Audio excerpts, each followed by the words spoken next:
Welcome attendees, and as Senator from Ori, Senator Embry started last week with his first Education Committee of the year, I want to welcome him. Come on up, Senator Embry.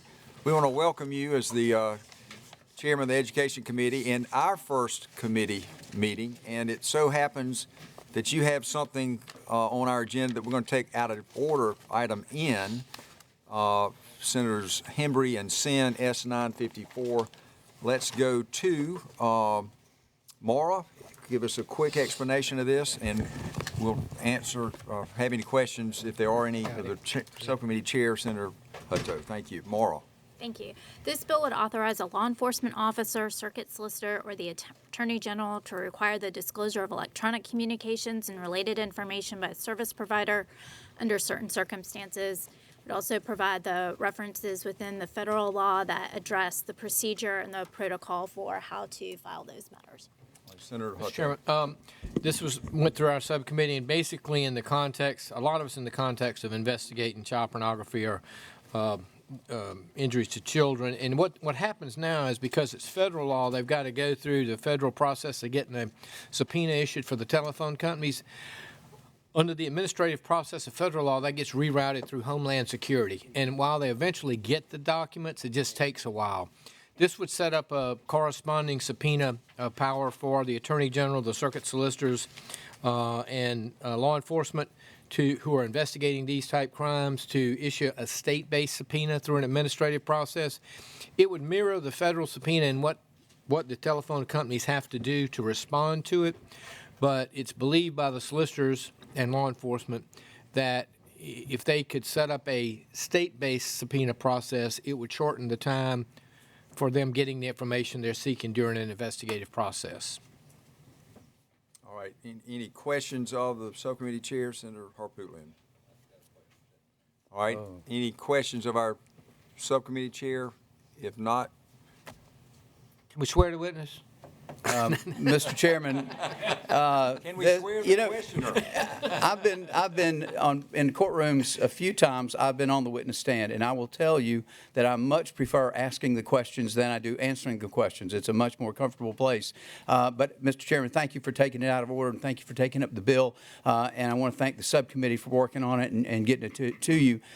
This was an idea that was brought to us by the Attorney General. It does, as Senator from Orangeburg has stated, it really grows out of their effort in policing internet crimes against children and that division within their office. Currently, they have to go through the federal government to obtain the subscriber information. The subpoena, with a subpoena, you can only get subscriber information. The rest of the information you have to obtain through a search warrant process and follow those. So there's sort of this bifurcated process within the federal law that's been around, I think, since 1986. So it's well settled law. Anyway, this sets up that system so you can skip that step of going to find somebody at Homeland to approve your administrative subpoena. You could go straight, just issue the administrative subpoena just for subscriber information. Phone companies like it.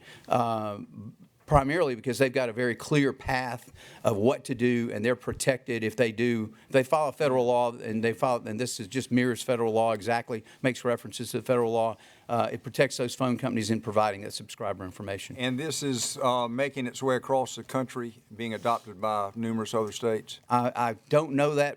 That'd be a better question maybe for the Attorney General's office, but I would imagine I would imagine that is the case simply because of the types of evidence that 20 years ago you didn't have this kind of evidence out there. Now we didn't have these crimes 20, 30 years ago. Now it's a very common thing, unfortunately. Okay, thank you. Senator Harpootlian, you had a question? I got a couple questions, and they're down in the weeds questions because, like Senator Embry, I've dealt with these issues over the years. And you use the term subpoena. Correct. But you and I both know that in state court, you can only subpoena something to a term of court. Correct. Now, the statewide grand jury has authority to subpoena something to the grand jury. But if a solicitor wanted to get this information, would they have to go get a search warrant, or how? I'm not quite sure, because they're not going to get a subpoena. So this would provide that they could obtain a subpoena, which they're doing now for subscriber information that is defined in this statute. So it's not anything. It's not bank records. It's not, Where is it returnable to, that subpoena?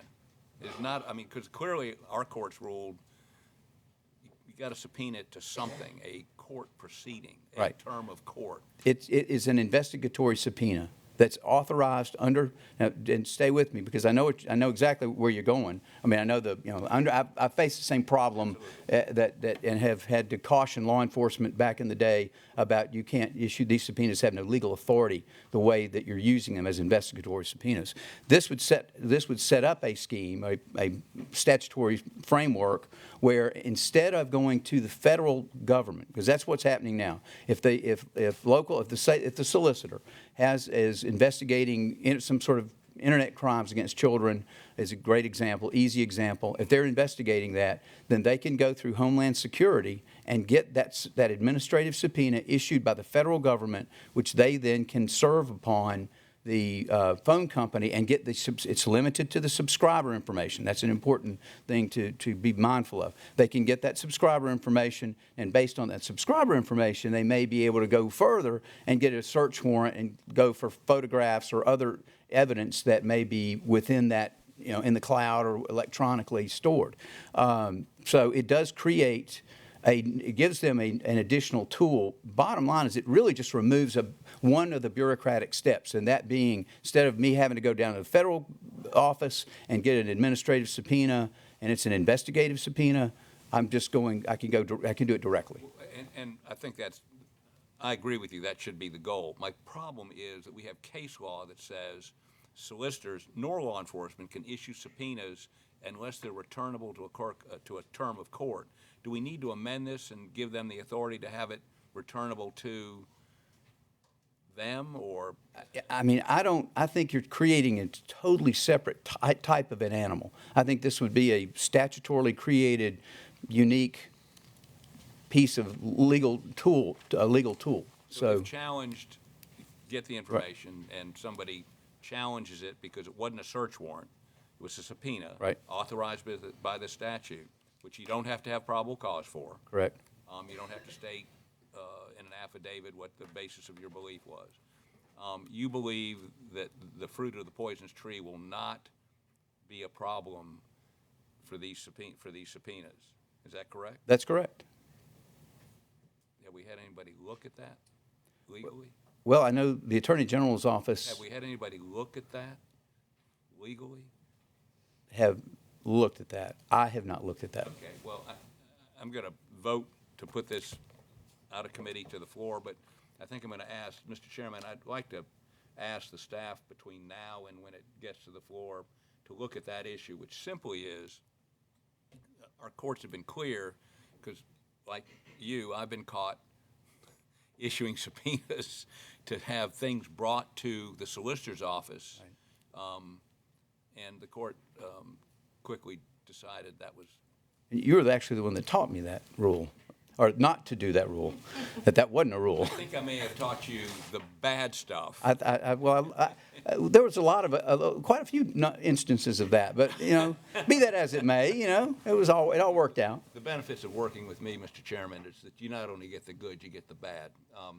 But it would be, I think, just an abundance of caution to make sure that a subpoena issued not returnable to term of court, because it'd be easy fix.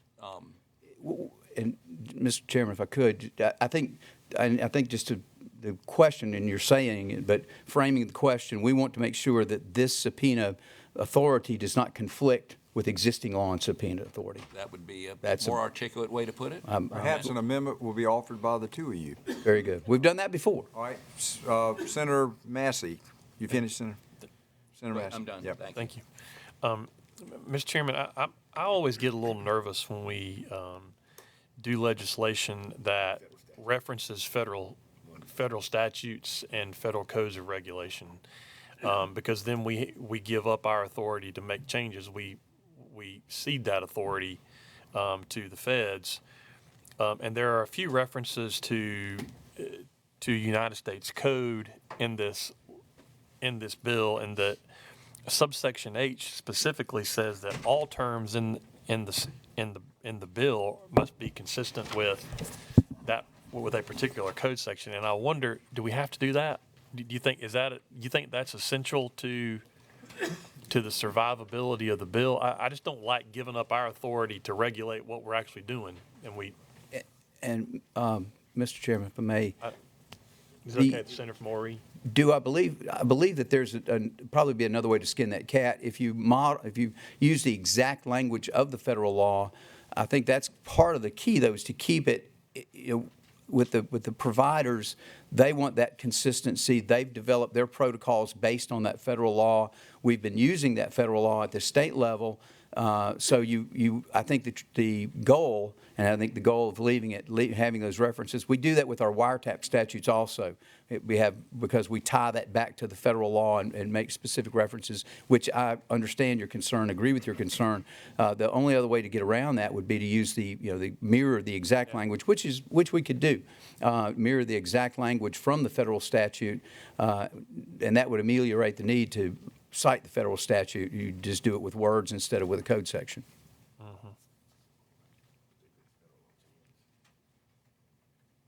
But one of the references in here to federal law, it deals with defining what a court of competent jurisdiction is. Is that something other than the circuit courts? Do we know? So why don't we look at that? We don't have an answer to that, apparently.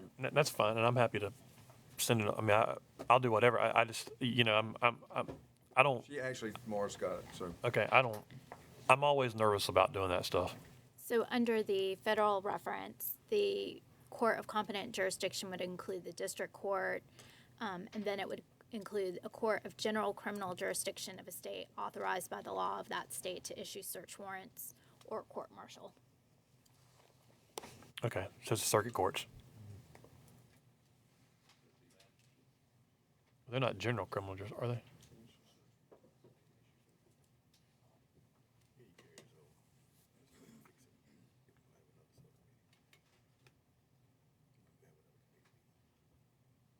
All right, other questions? Mr. Chairman. I have an amendment. All right. So, Mr. Chair, I'm trying to figure if the senator from Ori, senator from Edgefield, senator from Orangeburg has an amendment as well. This causes concern as well, particularly when the federal law is amended, and then we're still making reference to it. It would seem as though that if we're going to have another committee meeting, soon, that we would carry it over and get a chance to fix it here before we get it up on the floor. Can I address that for a second? Sure, please. I asked that similar question, but the way the phone companies, these are big phone companies, this is Verizon and AT&T, the phone companies are used to dealing with the federal definitions. So if there's a change in the federal definitions under the current process, we would change right along with them. And that's why we wanted to stay tied to them, because if the phone companies come up at the federal level and change the definition that they're using through Homeland Security, we want that too. We don't want to have to come back here every year and amend our law to keep up with the feds. It's kind of like trying to keep up when they add new drugs to the drug prescriptions. You just want to tie yourself to what they're doing, because the phone companies are tied to what they're doing, and they're national. It's not like they're South Carolina phone companies. All these phone companies are used to getting a federal subpoena using federal definitions. So if it changes at the federal level, we're going to want to change it here too. If we don't tie ourselves to it, we're going to have to come back. If they do change it, we'll have to come back and make an amendment. And I'm not opposed to that either. It's just, this would be a simple way to keep us in line with the trend of whatever the ongoing current, because let me tell you what, crooks and technology and the internet are developing faster than we can write the words down. And so there are going to be times when we have defined something and they're going to figure out a way to do their app or their whatever and get around it. And you're going to have to redefine it. It's the same thing with drugs. I mean, if we want to keep up with them, we need to stay aligned with them, is what law enforcement told us at the subcommittee level. All right. I have an amendment. My amendment basically to that same end, so to speak, it's one line, it's a blue line on the back of the second page, it's the only change. Nothing herein expands the obligations of electronic communication service providers. It's saying that the phone companies, the way they respond to the subpoenas at the federal level, they can respond, that same response will be acceptable at the state level. They don't have to change their format or anything else. Whatever way they've been responding to these subpoenas, it doesn't change their or expand their obligations. The way they've been responding, I assume, is suitable to law enforcement. The way you've been getting the information is suitable. All the phone companies are saying is, we don't want to reinvent the wheel. We understand it's going to be a state subpoena, not a federal subpoena, but we're going to give you the response in the same format we've been giving it to you. All right, discussion on that? All right. Are you making a motion? I move adoption of the amendment. All right, is there a second? All right, all those in favor say aye. Aye. Any opposition? All right, any other amendments? Senator Rankin? Yes. I do have a question on this bill, because there's no requirement for Hit your mic. Sorry. there's no requirement for a search warrant. Is that correct? As I read it, This what are we is only doing? gets you the name of that only gets you the user information. Then you've got to issue the search warrant for the photographs or whatever this only tells you, like, I guess, like whose phone it is, so they know who to issue the search warrant to. And as a criminal defense attorney, you're okay with that? Well, they do it now at the federal level, and I'm not okay with child pornography. I'll tell you that. No, I'm not either. Well, but okay. So if this is something that they need that will streamline shutting these folks down faster, yeah, I'm for it. okay. All right. Motion made for a favorable. I'll move favorable report. All right, a second? All right, all in favor say aye. Aye. Any opposition? All right, thank you, Senator. We are going to go now back to the regular agenda, and y'all will note, perhaps if you noted it, we started just where we had left off last year, and so we've got a number of subcommittee reports, and so we're going to jump straight to those. Maura, you're in the hot seat again. We're going to start with item A, S-250. Senators Johnson and Malloy. Go ahead. Thank you, Mr. Chairman. This bill would require workers' compensation commissioners to be licensed attorneys for at least 8 years and residents of South Carolina for 5 years, immediately preceding their appointment. The bill would include commissioners in the definition of judge under Title IX and include these commissioners in the judicial retirement system. All right. Senator Johnson, anything else we need to hear?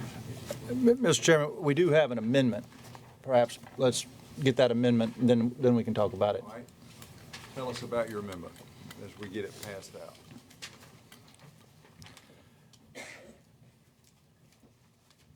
It's simply, what the amendment does is, one, it changes the adoption date to this year. This bill passed out of subcommittee in 2023, so it changes it to July 1, 2024. And then it also says that any commissioner currently serving cannot basically apply for judicial retirement. We're not going to require any of them to be judges. It specifically excludes them from being able to be a part of the system. If you looked at the initial kind of cost on this was going to be about $6.5 million hit to the general fund, trying to bring them current by saying that if you're currently serving, you're not going to be. You're going to stay in the retirement system you're in, and any new appointees, they will all have to be required. They'll all have to be attorneys. They'll all have to have all the qualifications, but they will then be able to get judicial retirement. Senator Hutter. Senator from York, does this grandfather in current non-attorney commissioners? It does. It does. Anyone who's currently serving can serve as long, I guess, at the will of the Senate and the governor, and they will not have to comply. All right. Questions? Just if the senator would yield, just wondering what the need is for this, what happened. I've not heard any complaints out of the way these judges are acting. And as you know, we've got a lot of magistrates that are not attorneys either, and they're the ones that come in contact with most of the people who have any type of litigation. So I'm kind of wondering the need. Well, if you ask me, I think magistrates should be attorneys. But not that being said, what I have found is in workers' compensation cases, probably 95% of all workers' compensation cases settle. And the ones that don't are the highly complicated ones. They're the ones that require the most legal knowledge and the ability. And when you have half of the workers, and I'm not saying the workers' comp commissioners can't handle it, I just believe we would have a better system that is more suited to justice for both sides if attorneys were more involved in that process, especially from the ones calling balls and strikes.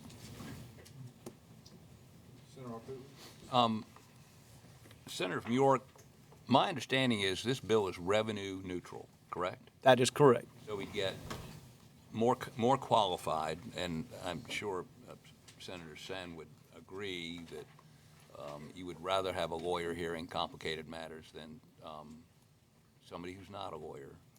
So we get the benefit of having all lawyers. So after these current folks who are not lawyers rotate off, the governor would be restricted to appointing lawyers. Is that correct? That is correct.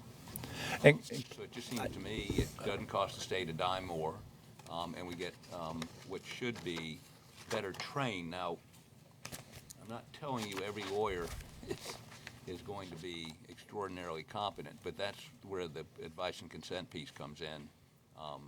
And if we take our job seriously, this ought to improve the quality of folks we have on workers' comp. I mean, not that, I think the ones we have are currently doing, except for the one we had that everybody complained about. What was her name? Barton. But she was a lawyer. But again, I think this is a win-win. and I do want to clarify, I answered your question incorrectly. There is no fiscal impact for coming out of the general fund initially. However, as new commissioners come on, the cost to put them in the judicial retirement will increase. So there will be a fiscal impact to the commission at that point. So I do want to clarify that there's not the way if we allowed them all to just move into judicial retirement, there was going to be a $6.5 million. We needed to put that in to even it out. We will not have to do that, but certainly as new people come in and if they are in the judicial retirement, that there is going to be a cost to that. And I don't want to mislead anybody on the committee. Senator Edgefield. Does your amendment affect that? My amendment takes away that initial $6.5 million hit. What it says is anyone who's currently serving can't become part of judicial retirement. So there will be no need for us to backfill, which was what the fiscal impact had said. That applies even if the currently serving commissioners' terms expire and they are nominated for a new term? That is correct. The amendment specifically says this only becomes effective at the initial appointment in the amendment in B. So if there is a commissioner currently serving who completes his or her initial term and then is reappointed, then that commissioner would go into the judicial system. They would not. You have to have, I'm sorry, not only do you have to have an initial term, that initial term has to start July 1, 2024 or later. Okay, so your first appointment has to be after July 1st. That's correct. All right. Then, okay, so that takes away the $6.5 million hit. That does. But going forward, all those commissioners would be in the judicial system as opposed to, well, they're in the big system right now? In the big system right now.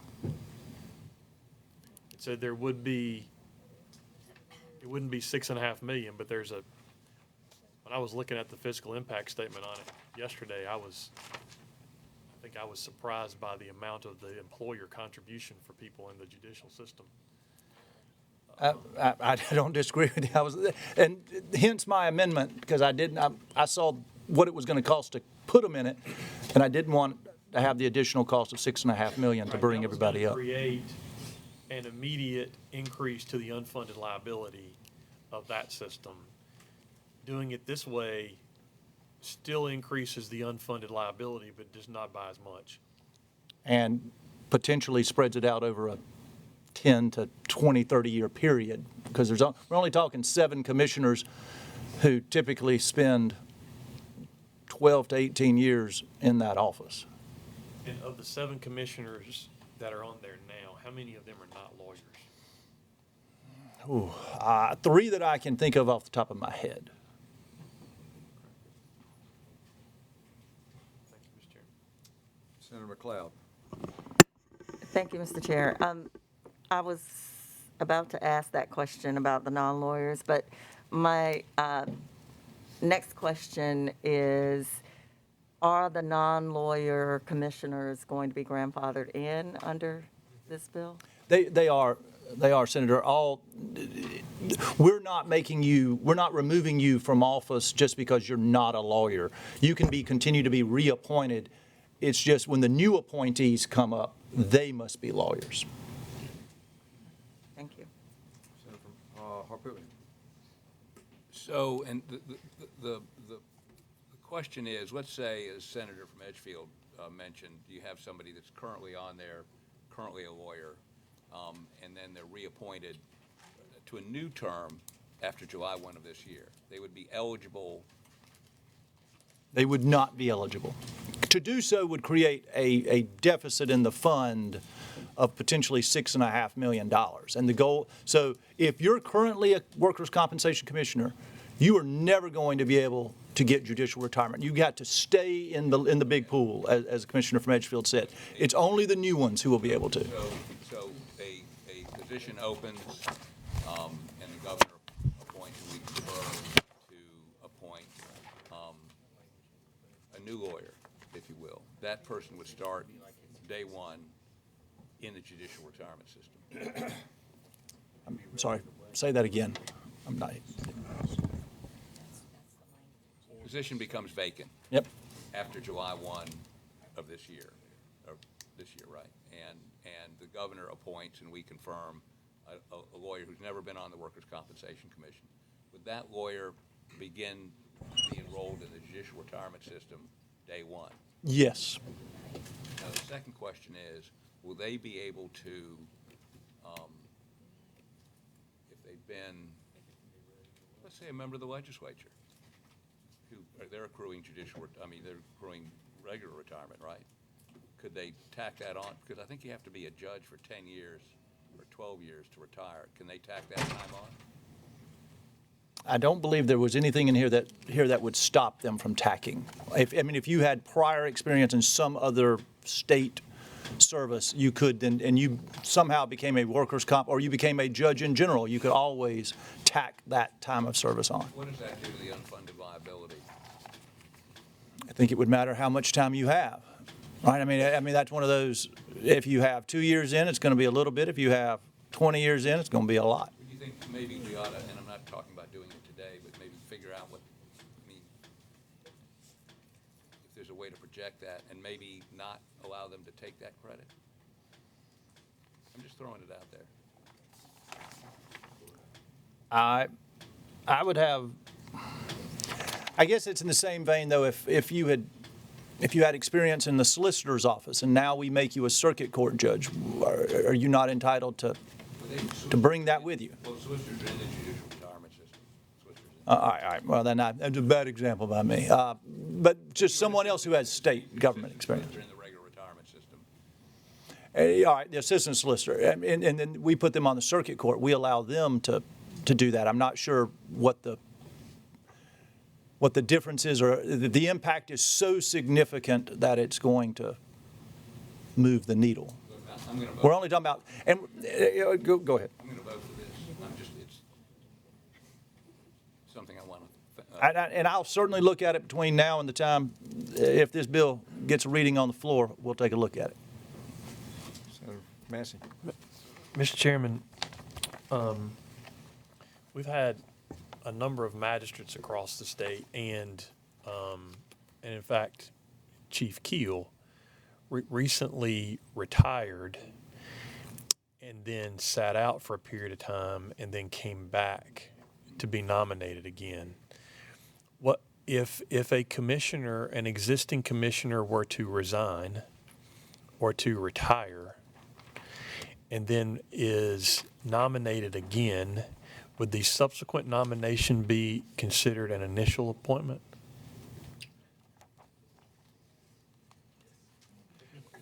And if that is the case, why would they all not do it? Well, and that is a loophole that I am more than welcomed by amendment to close. Okay. Any other amendments? And I'd love to do that at an even larger level than just workers' Mr. comp Chair. commissioners. Any other discussions? Yeah, I'm curious as to how you close it. It's prominent all over, and not just that agency and everything. So how do you close it? Rhetorical. I don't care who answers it. Well, I would think that, It's not like closing the door.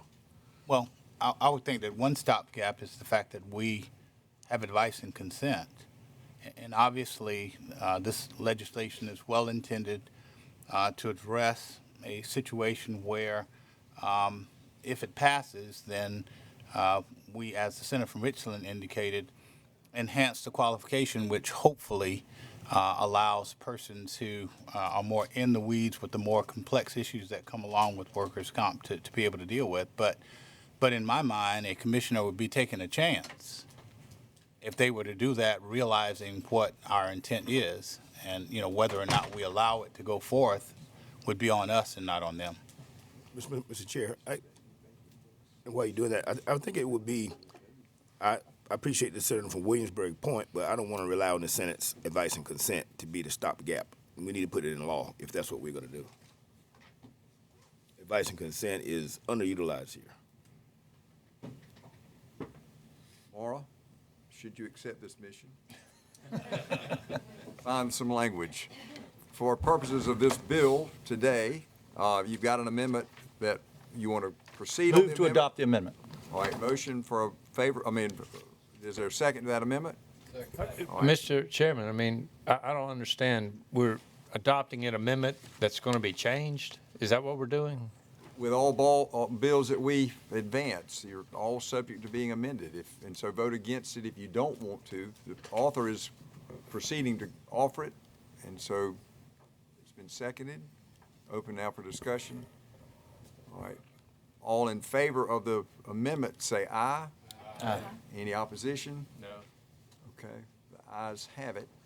All right, any other amendments on the bill? And the motion, Move for payroll report. is there a second? Second? All right, all in Mr. favor? Mr. Chairman, are we having discussion on the bill now? Well, the motion's been made and seconded, and now we're going to have discussion, so.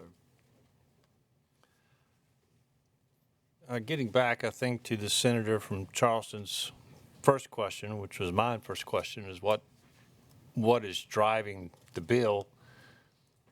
It seems to be an automatic assumption that you don't want anyone who's not an attorney on the commission because it's too complex. And I guess my question is, are we excluding perspectives from commissioners who are not attorneys that might be helpful to have on that commission? I think the other question I would direct to the subcommittee chairman would be just did you receive any opposing testimony on this bill at subcommittee level? As I recall at the subcommittee level, and let me go through my notes.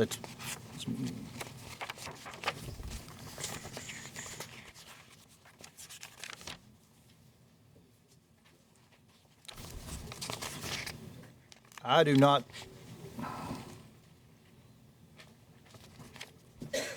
Not that one. No, sir. There was none. Well, as to the first point, it's your judgment that having differing perspectives, in essence, someone who's not a lawyer to be on the committee is not a good thing, or they're just not up to the job because it's not been a requirement up until now? I think determining and having to interpret case law from the South Carolina Supreme Court on who is a independent contractor and who is an employee is an extremely difficult thing to do. And I think it is, just as I want judges and who are lawyers to make those determinations, I want workers' comp commissioners to make those determinations. I think once upon a time, you had lawyers and non-lawyers sitting on there because they were making determinations specifically much more so than today as to what disability and how much money you should get. And cases that are about money, those cases settle nowadays. It's the legal issues. And if you kind of read the cases that are coming out of the Court of Appeals and the Supreme Court about workers' comp, they're legal issues. They're not factual issues anymore. Those issues have all kind of faded into the background. So that is why I believe that they should be attorneys and treated as judges. Do these commissioners have any staff people assisting them? I know each of them have an AA, and I believe that is it. There is a staff. I know there's a staff attorney at the commission, but they don't have law clerks or anything like that. I mean, it's not like a judge sitting in circuit court.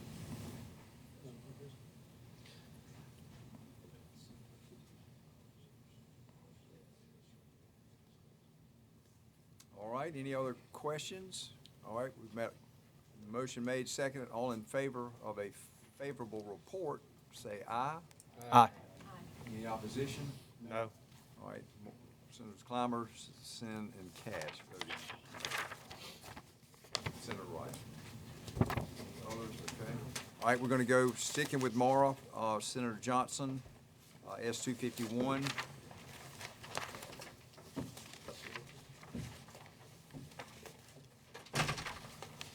Ms. Becker. Sorry. Thank you, Mr. Chairman. This bill would provide benefits to first responders with medically diagnosed post-traumatic stress disorder, where the PTSD arose from a significant traumatic experience or situation in the course and scope of employment. In order to be eligible, a treating physician must determine that the first responder has an incapacity to work, and the first responder must be receiving clinical care through the South Carolina Law Enforcement Assistance and Support Program, also known as LEAP, or the South Carolina First Responders Assistance and Support Team, also known as FAST. In the current bill, the effective date is January 1st, 2024, and is applicable to the injuries that occur on or after the date. Senator Johnson. Mr. Chairman, I would ask, we have an amendment, and the amendment simply changes the effective date to January 1, 2025. If we could adopt that, then I'm happy to just talk about the bill in general, but just kind of to perhaps move that forward. And literally, that is the only change that is there. It's just changing the effective date. All right, Move to adopt. motion made on the amendment, and seconded. All in favor, say aye. Aye. Any opposition? There being none, all right, and Senator Malloy. Mr. Chairman, I move favorable on the bill. We've been through this before. We have, this is the identical bill we passed in 2022. All right. All right, motion made, favorable, seconded. All in favor, say aye. Aye. Any opposition? There being one, thank you, Senator Massey. Thank you, members of the first responders that I see out there. Thank you all again. All right, we're moving now to item C. Again, Mara. Thank you, Mr. Chairman. This is the bill that would amend Section Title 20 to require a signature line for bride and groom on all marriage license certificates. Okay, Senator Johnson. Mr. Chairman, after talking with the author of this bill and with DHEC has implemented all of the changes that this bill requested. I spoke with Senator Gambrell over the weekend and again today, and he has asked that we recommit this back to subcommittee. All right, motion made. Is there any opposition to that? All right, all in favor say aye. All right. Item D, Mara gets a break.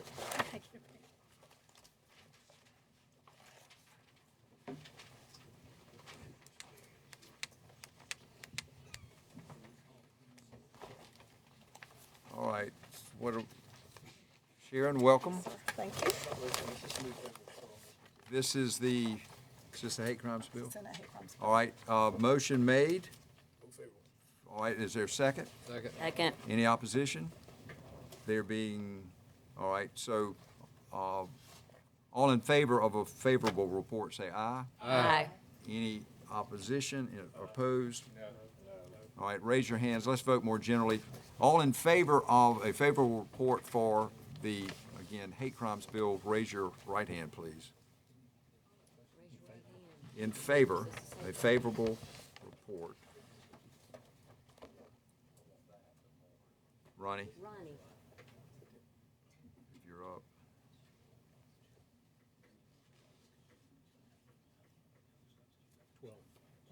All right, and those in opposition, those opposed?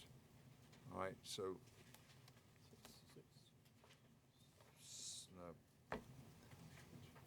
Y'all, I swear we're gonna get this thing down before we get it broken. We're gonna get voting on the board in a committee. That way everybody can see it. Yeah. All right, we got our number. So what's the vote? 12-6. All right. Y'all, let's do this again. I'm sorry. We'll make it easy. Those in opposition to this bill getting a favorable report, raise your hand and keep it up, please. And y'all. Mr. Chairman, I have Senator Kimbrell's proxy as well, and he votes no. All right, just. Kimbrell votes by proxy. 12-9. Leonard's loser in a close one. Favorable. How were you recorded? You were voting against. Yeah, so by a vote of 12-9, this receives a favorable report. Next topic, item E. Senator Hutto and Breeden, come on up. Tell us about this. Mr. Chairman, we had a subcommittee meeting on this. This is Senator Adams' bill.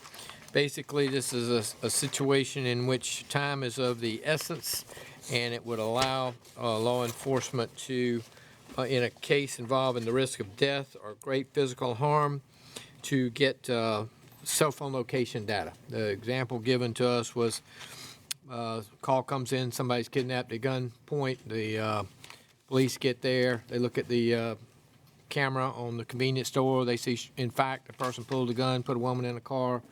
They get the number of the woman. They call the phone company to try and get the location of the phone. They say, you got to go get a search warrant. By the time they did all that, when they found the phone, the woman was dead. This only allows in the case of not for tracking drug dealers or something like that. It's got to be the case of risk of death or physical harm would allow them to get the cell phone location, just so that they'll know where the cell phone is at that time, where, if it's moving, where it's going. That's what the intent of the bill is, and that's what all the testimony at the subcommittee was. All right, Senator Adams, you have been very aggressively pursuing this. Real quick to you, if you want to offer anything before we open it up for questions. No, Mr. Chairman. Actually, what Senator Hutto was talking about was a case I was actually involved in, and that's exactly what happened. That's the reason why I was pushing this bill. Okay, questions now. I found this on the web for how do I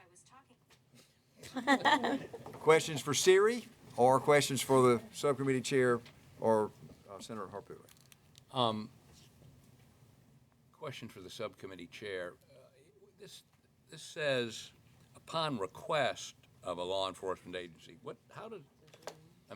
I'm for the bill. I'm just wondering how that request, is it verbal? Is it written? Is it, do they have to cite in the request why they need it immediately?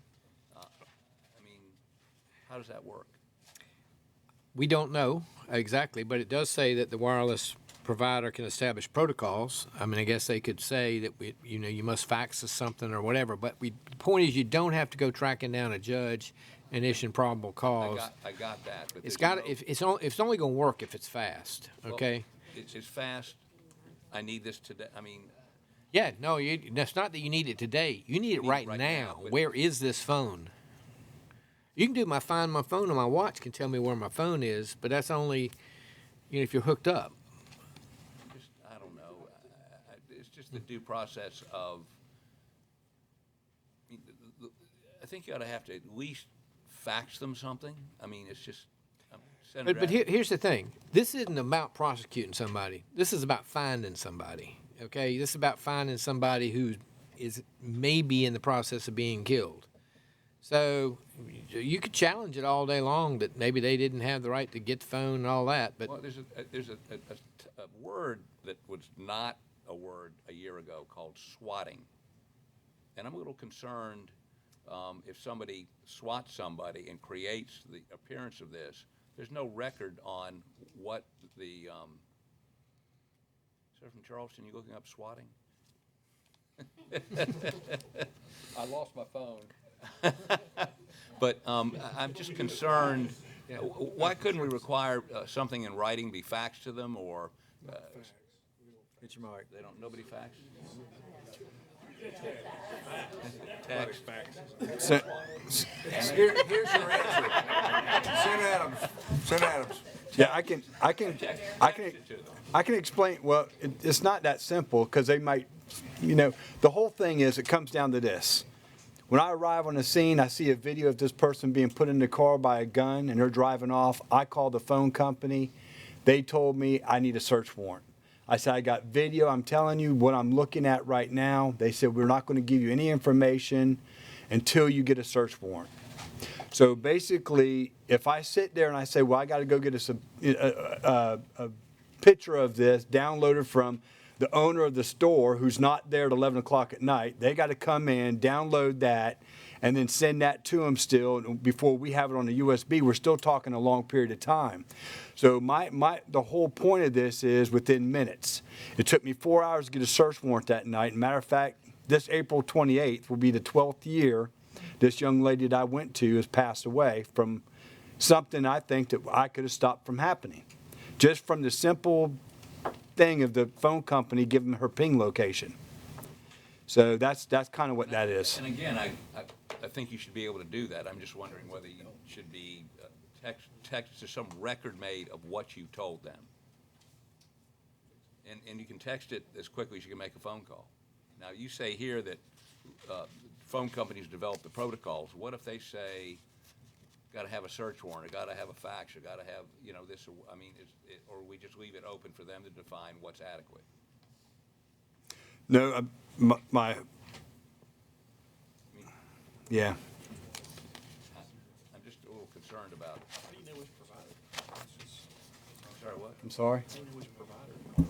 There apparently is a federal basis now where this exists, and I can't help but analogize what we heard from law enforcement recently, the advance of technology, the sound of a gun. They can go to that spot quickly.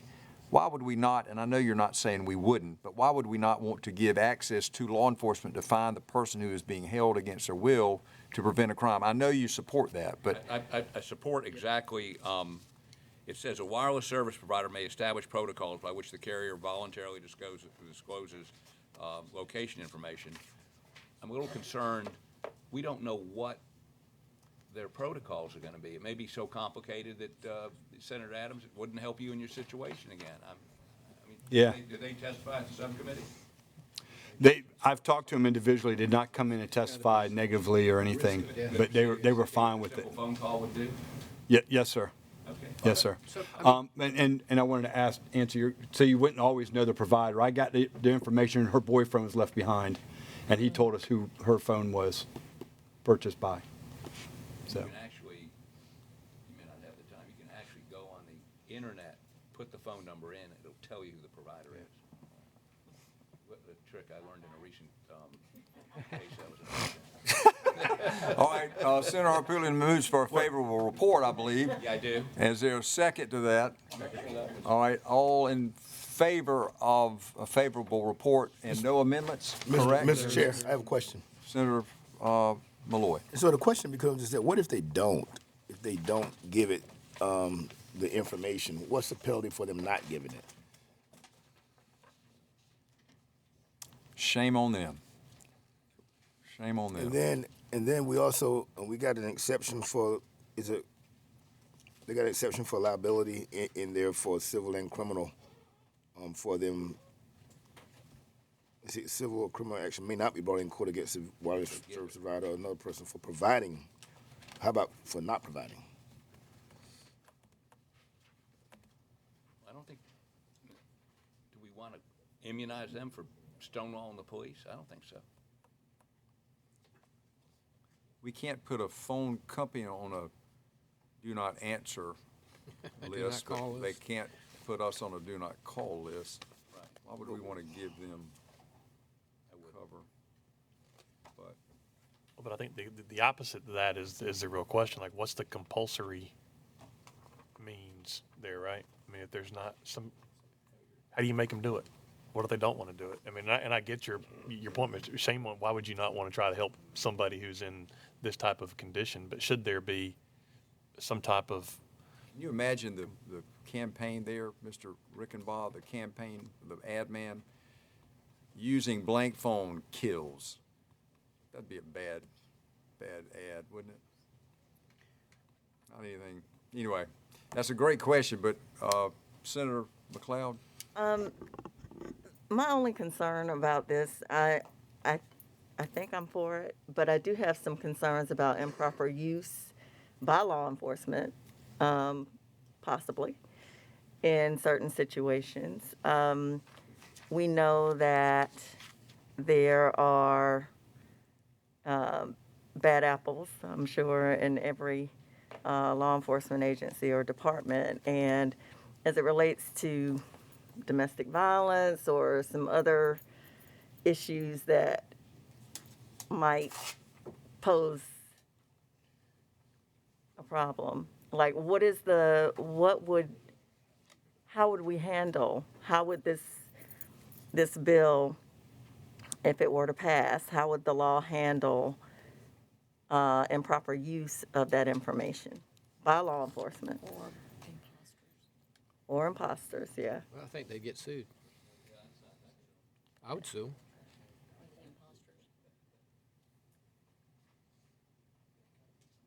Okay. I mean, but I'm thinking about the harm. They're covered by the Tort Claims Act, but they're subject to liability if they misuse information.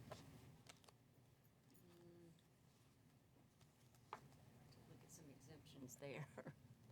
I don't know about that. Not if it's grossly negligent. Well, imposters, I mean, if I'm out there in the scene and they have question of who I am, then all I do is I give them my headquarters phone number, tell them to connect me through. You call my headquarters and they'll connect me through. And then that's how they verify I am who I say I am. Okay. Do we let them know that, though, in this bill? I guess I like what you're trying to do. I do too. But it's just, we might want to kind of button it up a little bit because we're not really even telling the providers how they can verify or what all needs to be. Well, the on-scene supervisor should be taking care of that. When they're talking to Verizon or T-Mobile or whoever it is, they say, hey, I'm so-and-so through such and such agency. If you need a verification, call this number, and they're going to connect me back to you. And usually, but as soon as you call any of these companies, whether it's AT&T or anything, and you start telling them what's going on, whatever person's on that line, they immediately get their supervisor. The supervisor is the one that comes on, you start dealing with the supervisor. It's not an individual line caller. It's an actual supervisor going to come and talk to you. Mr. Chairman. So is it going to be subjective in terms of the supervisor's response, or will the law be specific enough to remove that subject? That's already happening now. When on the street, if I had to call them, they're automatically getting their supervisor anyways, and that's already happening. That's within their policy. So, Mr. Chairman. Senator Hutto.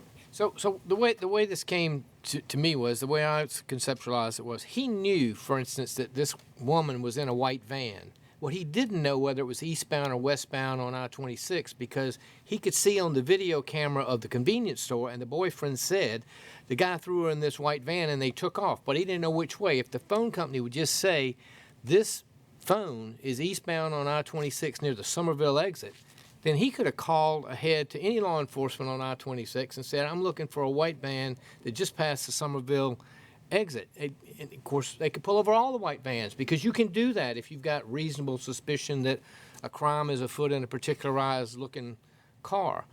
The point is, if this doesn't happen fast, all right, if it doesn't happen pretty quick, then it's not of any use. And so he's going to have the information that he's looking for, which is the location of the phone. I mean, we can write every single detail you want to, but all he wants to know is where the phone is and where it's headed, which direction it's going. All right. Senator Tedder? Yep. Okay. All right. I'm just curious as to, and this is more rhetorical, I guess. Well, maybe it's not. Why didn't the boyfriend have a connection to so he can find my phone? Well, but what about now? Well, he might. So I know, but well, let's talk about today. I mean, I know it's sort of funny, but not that funny. Oh, there's a great violin here. You know. Yeah. And removes call location information. It's just location. Call location out. Maybe they weren't linked. I do have an amendment. All right. All right, Senator Hutto. All right, there's an amendment that's sort of technical. It basically takes the word call out. We don't want to know where the last phone call was placed. We want to know where the phone's located, so changes call location to actual location. And then it does put in the proviso that it's not just any time law enforcement wants to know where a phone is. They've got to have a situation that involves risk of death or serious physical harm. All right. And that's defined elsewhere in the code, right? Numerous places. Now, we don't refer to any, but that is a sort of a term of art. All right, motion on your amendment. Adoption of the amendment. All right, second. All in favor of the amendment, say aye. Aye. Any opposition? Okay, there being none. Move favor for it. Motion made. Is there a second? All in favor, say aye. Any opposition? All right. Thank you, Breeden. All right, we're going now to item F. And Maura, welcome back. Tell us about this bill.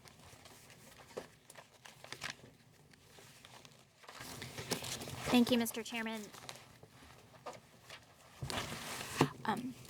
This bill would allow the transfer of personal property upon the death of the owner for property that is deeded by the Department of Motor Vehicles and the Department of Natural Resources. What it would do is allow a designation for transfer on death on the title itself, and the type of personal property that would be included were cars, mobile homes, boats, etc.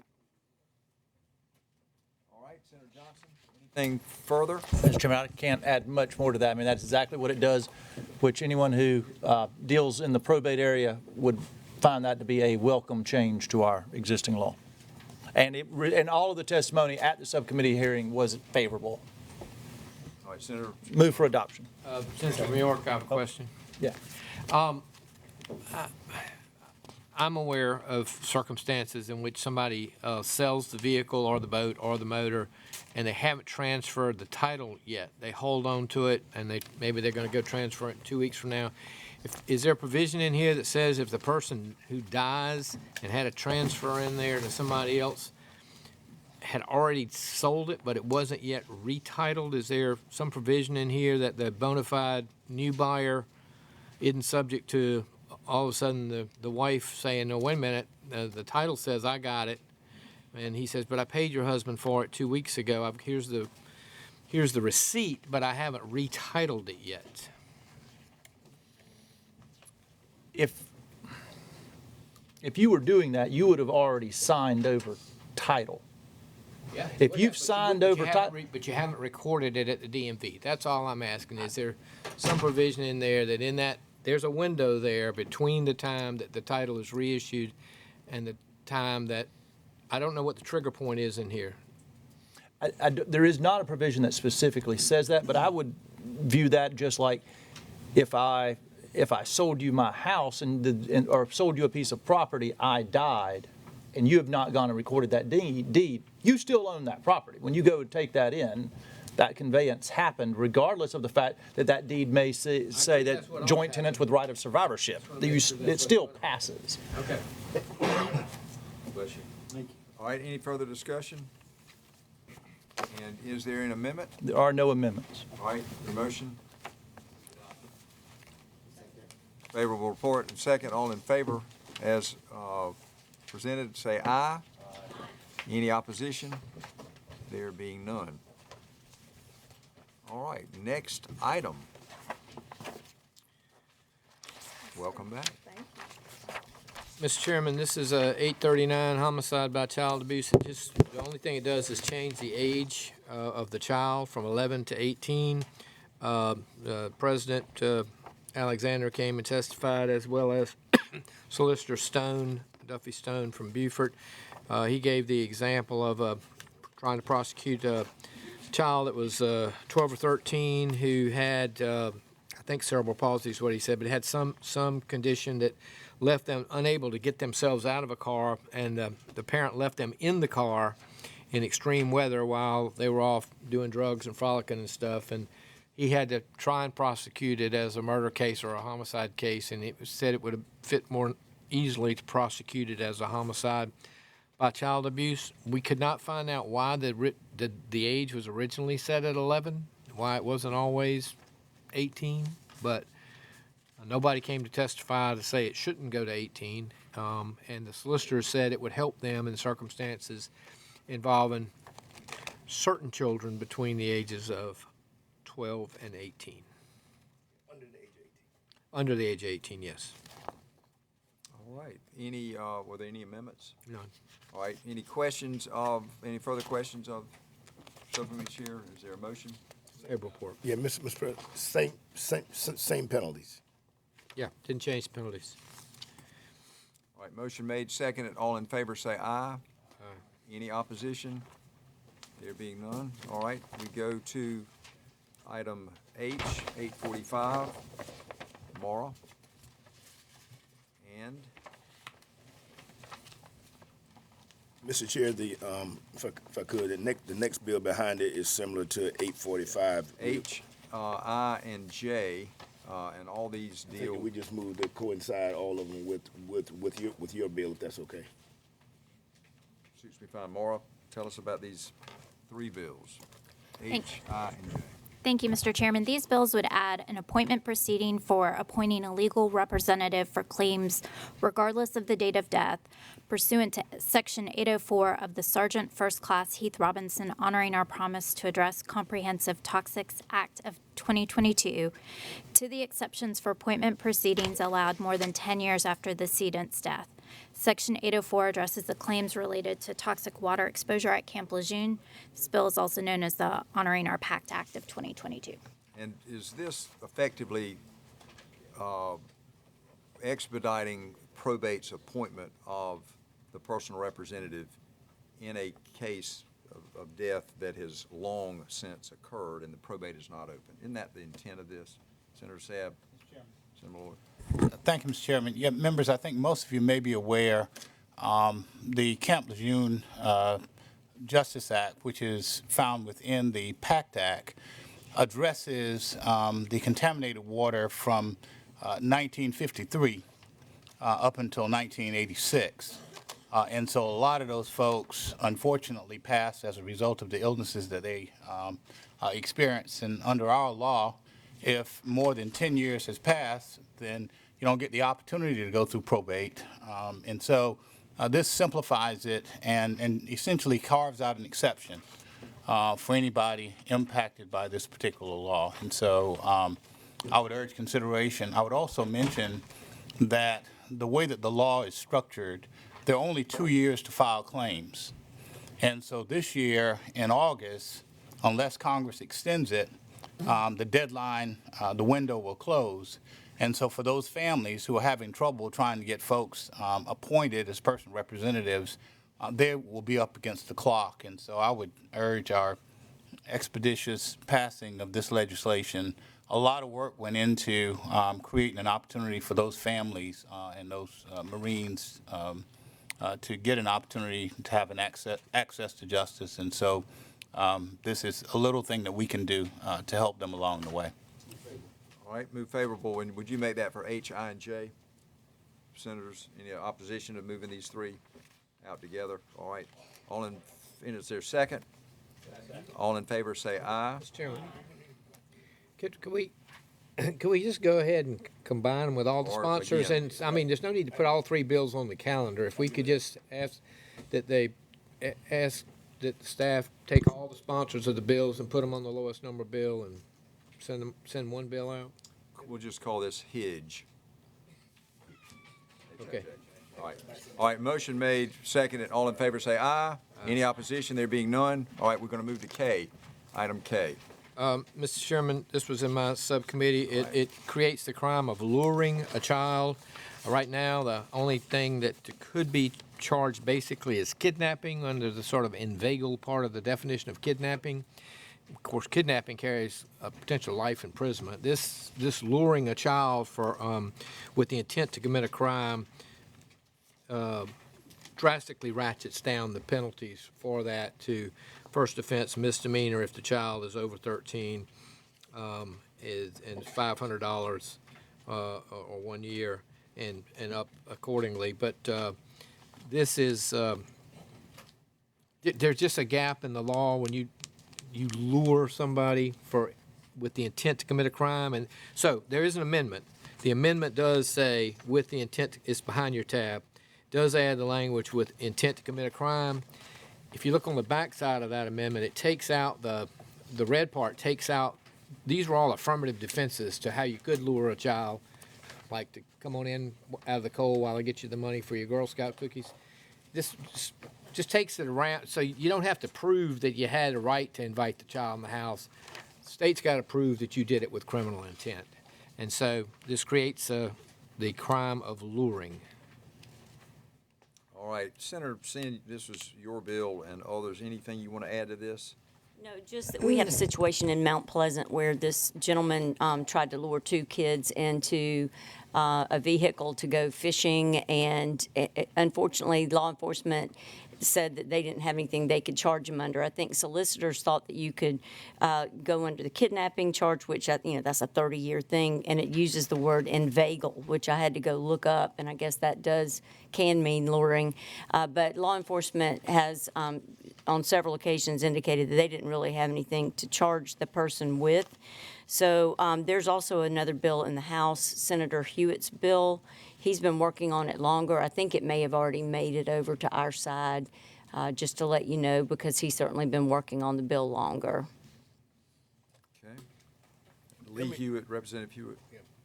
All right, questions? Senator Harpootlian's hands up. Senator Sen, in your Mount Pleasant situation, who with intent to commit a crime, what crime was he intending to commit, and how would you prove that? Well, that would be a little difficult, and it would be up to you and Hembry and some of the others. But at the very least, our officers, if they believe whatever they've got, whatever they've seen that makes them have probable cause, then that's going to be what will have to be considered, just like anything else. But if the perpetrator says, a little girl, I've got some ice cream in my van, and he actually has ice cream in his van, and gets the young girl to get in his van, closes the door, has he committed a crime at that point?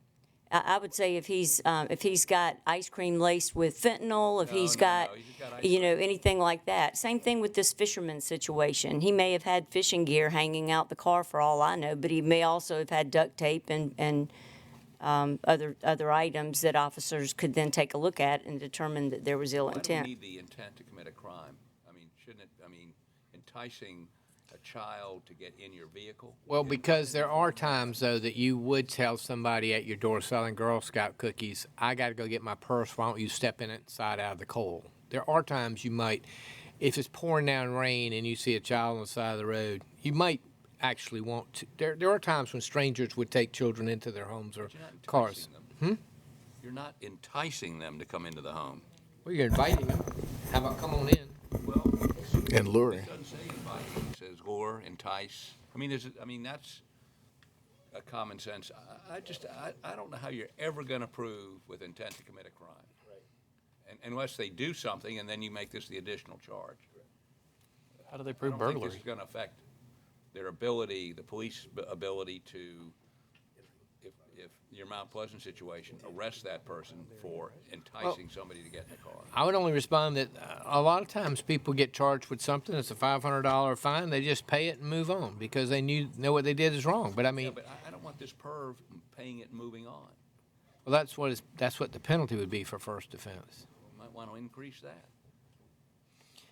Well, it just gives law enforcement one more tool because they're not going to charge them with kidnapping. No, but if enticing someone to get in a car, if the facts are, the child says, this guy offered me ice cream, candy, whatever, to get in the car, that's the crime. Yeah. Right? I agree, but I can tell you that we talked about this with the prosecuting coordinating committee and the other folks. They asked for the amendment because they agree they gotta show some criminal intent because it's not criminal to ask a child to do some things. Okay, Well, it could be contributing to delinquency of a minor. it could be, but you have to actually have done something. This is the luring part is you haven't done anything yet, but you might make a video luring them. Somebody witnesses it. I'm not sure how they're going to prosecute it. Well, let me say this. I don't think it's something we're going to resolve today. I'm going to move to advance this bill, but between now and if it ever gets to the floor, Okay. I may have some amendments. Mr. Chair, Member Lord. what did you all do? Now, I haven't read it yet, but what do you do with lesser included offenses on those matters whenever you're luring, which is also could be in the kidnapping thing. You could be luring, and it could be such that they want to plead it down from a kidnapping to a luring whenever they didn't get to that point. Is it lesser included? If solicitor wanted to charge that instead, I don't think he could. This doesn't prohibit him from doing that. But I'm saying that if you charge with kidnapping and you want to plead it down to luring, do you have to re-indict it? I don't think so. But I mean, again, that'd be up to the solicitors. Most of the time, Hold on, she's just showing me. She's showing me that it's not to be included as not to be in. The offense of luring a child is not intended to be a lesser included offense of kidnapping or any other offense. Okay. You have to re-indict it. Well, I just waive presentment. Yeah. Waive presentment. Rather than re-indict. Mr. Chairman. Thank you, Mr. Chairman. I'm curious, one, why the distinction between 13-year-olds, why that is, and why would, if you are luring a child with the intent to commit a crime, why would it not always be a felony?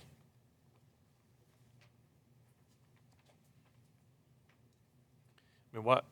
I guess It's not my bill. I understand. Well, then let me ask it this way: if we're talking about an adult who is luring a child with the intent to commit a crime, presumably on that child, shouldn't that always be a felony? I mean, I think maybe in subsection B that we take out the distinction between under 13 and 13 and above, and just say that if you're luring a child with the intent to commit a crime, that it would be the penalty provisions that are under B2. Mr. Chair, may I intervene? Senator Edgefield. So, and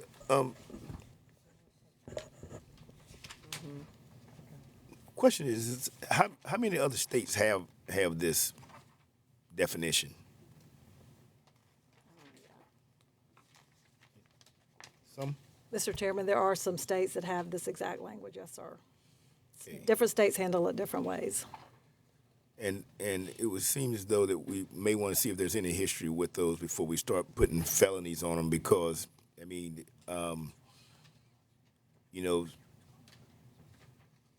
some 17-year-old boy asking a 16-year-old girl to prom could be luring. Got to be 18 or older. 18-year-old to cause to be the perpetrator? That's what this says. Yeah, the perpetrator Perpetrator has to be at least 18. Okay, 18-year-old, 17-year-old. It says without a parent's legal, without a parent's legal consent or consent. I understand. Well, you got to ask her before she asks them.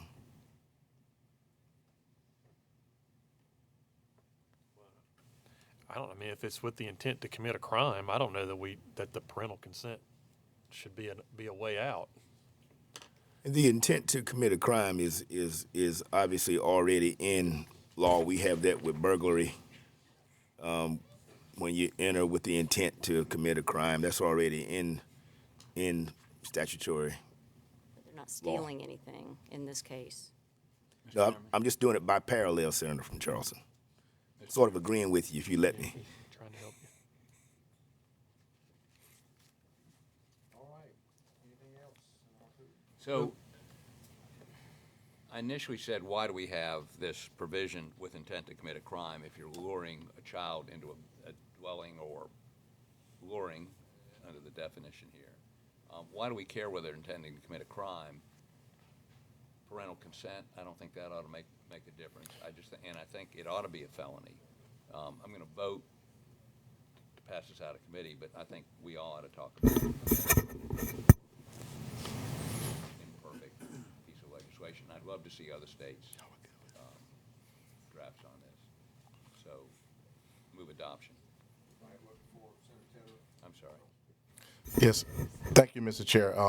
So to your question about how the prosecutors would be able to prove it, so this language was actually recommended by the Prosecution Coordinating Council, and the reason with intent to commit a crime is because with that stricken, essentially it just said a person 18 years older who lures or entices. And so you think of the example where people can be charged where, say there's a lost child at a fair, and this is just an example, and you can clearly tell that they're lost, they don't know where their parents are.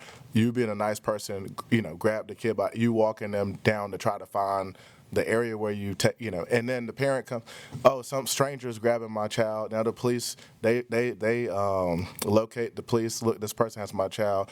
The police gonna automatically charge them if we don't have, I just think if we don't have intent to commit a crime, it opens the door for it to be charged when it's not necessary. That was my point in including that as an amendment. But if I might speak to the senator, two things. One, I wouldn't put a lot of weight in what the Prosecution Coordination Commission says.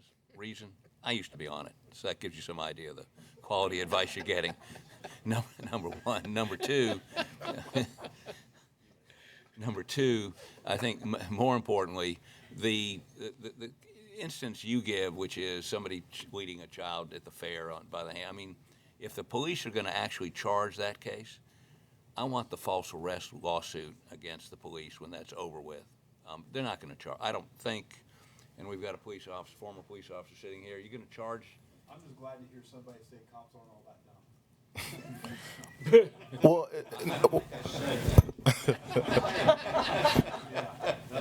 the point was if the parent says, officer, look, there's somebody with my child. It's not the officer being dumb. It's the officer responding to the parent who left their child for whatever reason and was uninformed that this person was trying to help their child, particularly if that person looks suspicious, okay? And so this just, to me, opens the door for that to be charged. But again, yeah. I move adoption, and we can play these games about Adoption of the amendment semantics first. of it. All right, Senator Hutto motions for adoption of the amendment. All in favor of that? Is there a second? One. Yes. Is there, all in favor of that, say aye. Aye. Any opposition? All right, any other Favorable amendments? report, no. Motion Mr. made. Chair, I ended up supporting it, but I think I joined the senator from Charleston, Senator Tedder, with the intent to commit a crime would be absolutely essential for a bill just like this, similar to the burglary statute. All right, and is that a second to the motion for Second. favorable? All right, now, motion made and seconded. All in favor, say aye. Aye. Any opposition? Favorable report. Item L. Paula, come on down.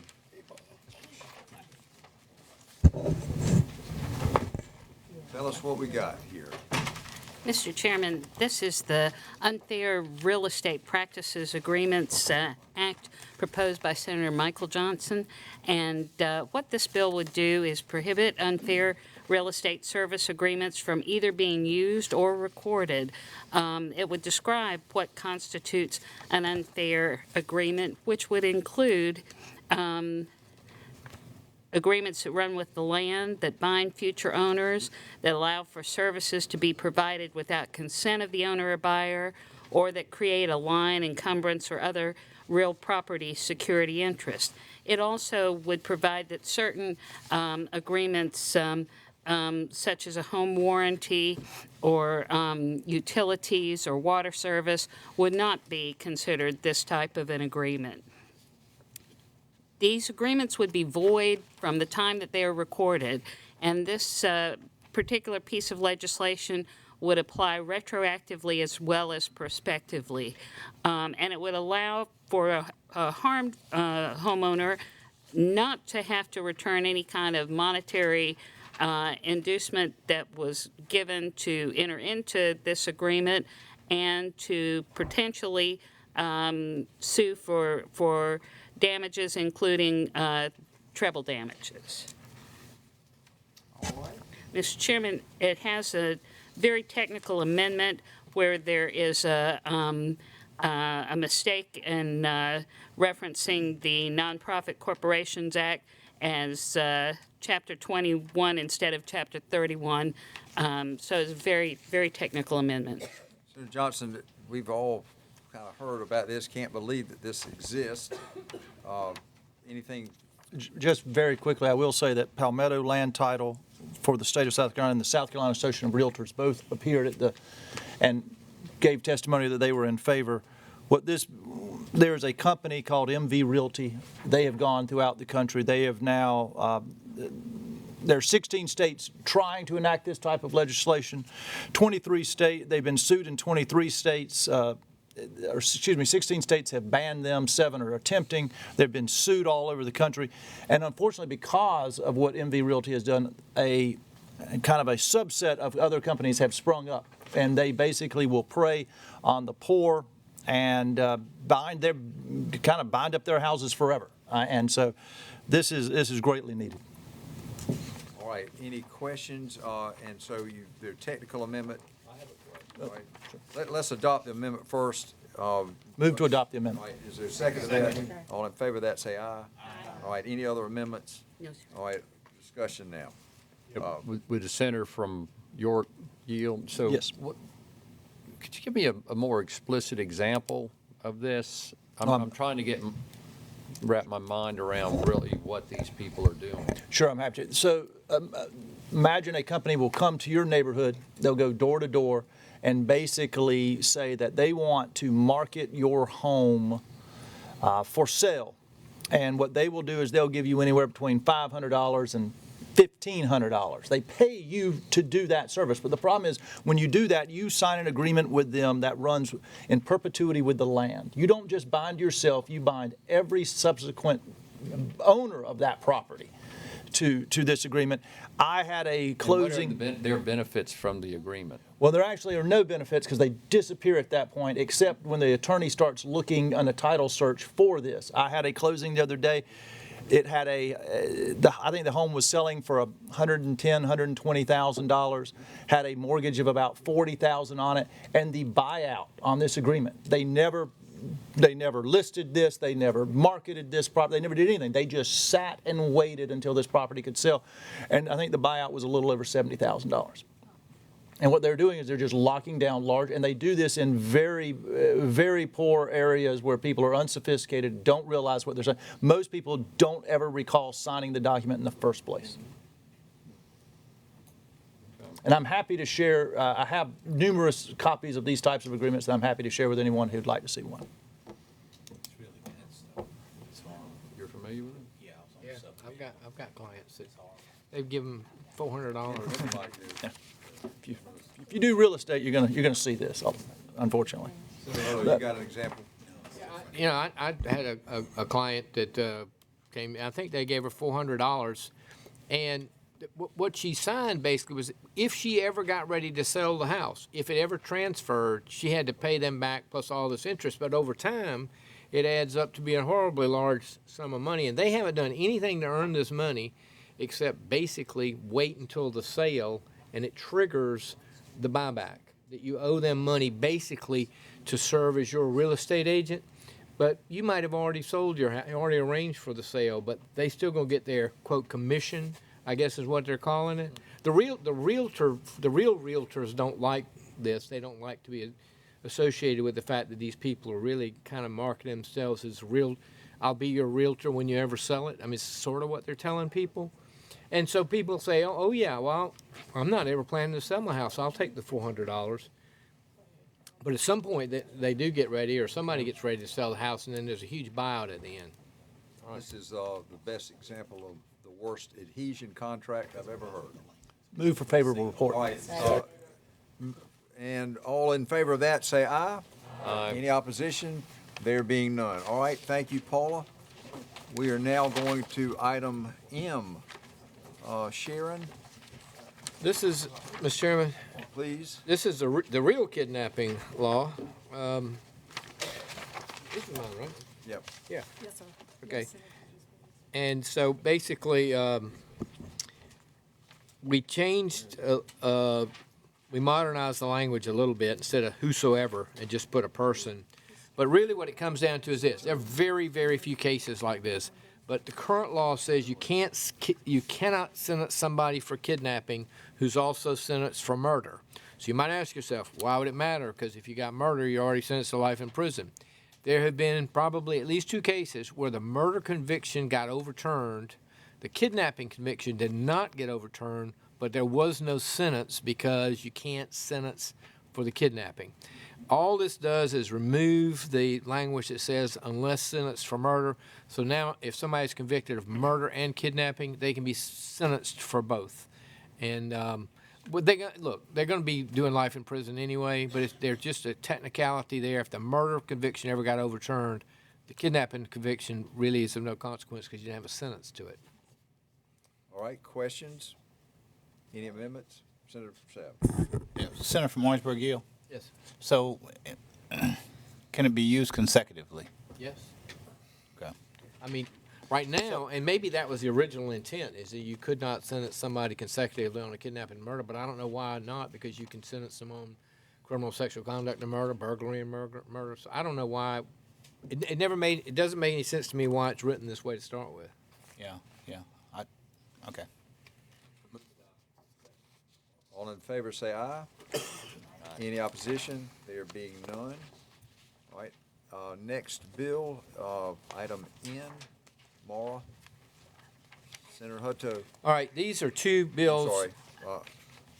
These, Oh, that's right. Excuse me. We're going to O. Yeah. Yeah, these bills are we going to O? Yeah, we already Okay. did. I forgot. Okay. There are 2 bills that have to do with exploitation of a child. One has to deal with morphed images. That is where somebody takes a picture of a child at the soccer field or off of Facebook and puts that child's image onto child pornography. So now it looks like this child who was never there has engaged in this activity, and right now it is sexual exploitation of a child if you do that to a real child. But this is somebody morphing another image of a child onto that image. That should be equally reprehensible. It just feeds the whole underground industry of pedophilia and that kind of thing. And so SLED has come forward and asked us to adopt both these bills. So the first one involves the morphed image of a real identifiable child onto bad things. The next one, though, is a little bit more interesting conceptually. There's no child. It's all AI, okay? You ask a computer to create a child with blonde hair and blue eyes and 3-year-old. They just make one up, and it is no child. But it is bad child acting. I mean, bad things going on with the child and so people right now, they catch these guys and they'll have hundreds of videos on their computer. so far, they've been able to really prosecute them because they've found real children among the ones that they have. But they've also found AI-created children and morphed-created children. And in the morphed-created children situations, you do have irate parents because they see the face of their child involved. It's not really their child, but you see the face of their child. The other one, I haven't been able to conceptualize who the victim is because there's not even a real person, right? It's just all imagery. We're all the victim. Yeah, right. But what the point is, they say that criminal technology is advancing faster than we can keep up with it. And they want right now they can prosecute the exploitation of a child, but they want to have the ability to prosecute people who have morphed images of a real child into pornographic situation. They also want to prosecute that same person if they've got a bunch of made-up images of children. And so they're back-to-back bills. That's what they do. Now, I think there's an amendment, or is there an amendment? Yes, the amendment for 995, which is to be handed out, would limit the penalties for minors to a misdemeanor level for their first offense related to a morphed image. All right. What this does, it says if the person that did it is another child, because we know children become pretty technologically savvy with these things too. If a 12-year-old thinks it's funny to clip the picture of a friend's face and put it onto another child and, haha, look what I did to you, that person's going to family court and going to be dealt with in a family court situation. So that's what this amendment does. It says that if the perpetrator themselves is a child, that they're not going, even though it's reprehensible activity, we got to assume that they don't understand the ramifications of what they're doing, and we're going to treat them as juveniles. Mr. Chairman. Just trying to see, Senator from Orangeburg, are we copying any other states? The Attorney General came and testified that there are other states doing this, but Mara would have to answer whether they copied anybody or not. I mean, the Attorney General gave us the draft language that we sort of vetted, and we changed. This came to the Children's Committee. We talked about it in Children's Committee. We had testimony at Children's Committee. We sent it out to all the people that were there at that committee and asked for input, and as a result of that input, we did make some changes prior to the filing of the bill. So I don't think this is a word-for-word Georgia law or anything like that. But the problem is not unique to us. Trying to see if we had anything that anybody else had used this same type of language. It looks like I was just talking to Mara, California, Arizona, and then I'm looking at the Joint Children's staffer in the audience, if there are any other states. This is the staff person from the Children's Committee. She can probably answer that question. Hi, I'm Sheely Rybold, and as mentioned, I staff the Children's Committee. There are a handful of other states that have legislation like this. The language in both of the proposed bills is linked closely to federal language. This is an offense under federal law.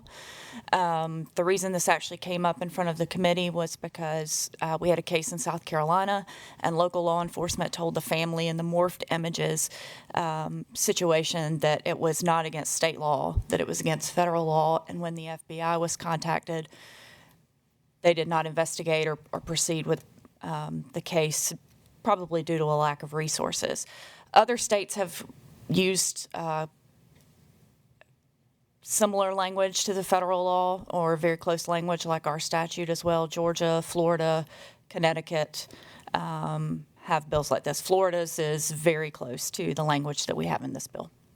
The other thing this amendment does is it says that there's an exception to possessing this type of material if you're the law enforcement officer or the investigating officer, or if you share it with the defense attorney. You know, if they have it on their computer, that's not a crime because they're actually using it to convict the person. I move adoption of the amendment. All right, second. All in favor of the amendment, say aye. Aye. Any opposition? There being none. I move favorable report on 995. Motion made second. All right, any discussion? All in favor say aye. Aye. Any opposition? There being none? That was the morphed images, so the next one is the artificial intelligence images, which is 996. Does it have a similar amendment? Yes. Similar amendment that if it's a child doing it, or if it's in possession of law enforcement, that's taken care of. So I move adoption of the amendment. All right, motion and made, second. All in favor of the amendment, say aye. Aye. Any opposition? There being none, same for the favorable Favorable report. report, yep. Second. Senator Garrett seconds it. All in favor, say aye.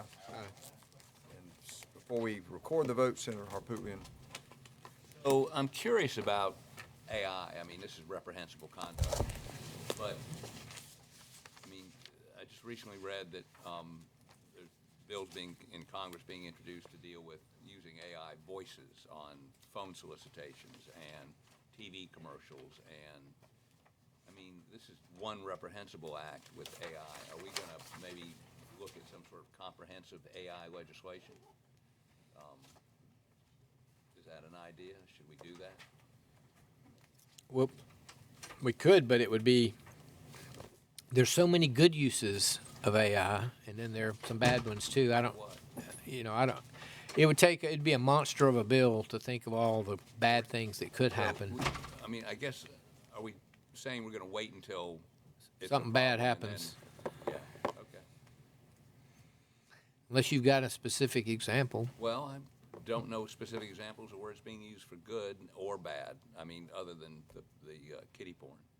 Oh, I can tell you how it's being used for good. What's that?